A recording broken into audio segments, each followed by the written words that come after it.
सातो बहिनी के चैत कुआर महिनवा भावेला।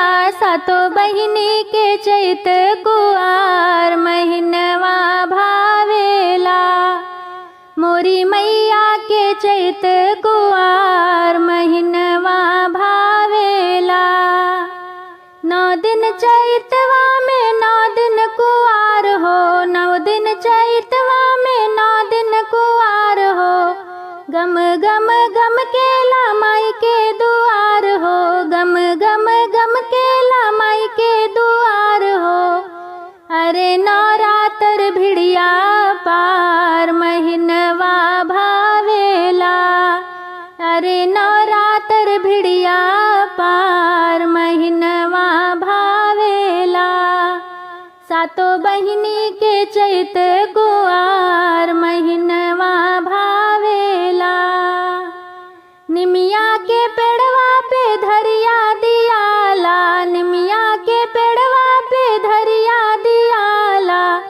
झूम झूम पचरा कीर्तन गवाला। झूम झूम पचरा कीर्तन गवाला। माई भर दिहलियन धन भंडार महिनवा भावेला। माई भर दिहलियन धन भंडार महिनवा भावेला। सातो बहिनी के चैत कुआर महिनवा भावेला। जे यही व्रत के तो 9 दिन निभाई। जे यही व्रत के तो 9 दिन निभाई। सुनी गोदिया में लालन खिलाई। सुनी गोदिया में लालन खिलाई।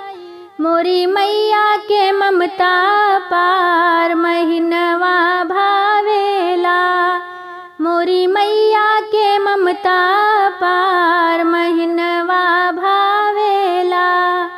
सातो बहिनी के चैत कुआर महिनवा भावेला।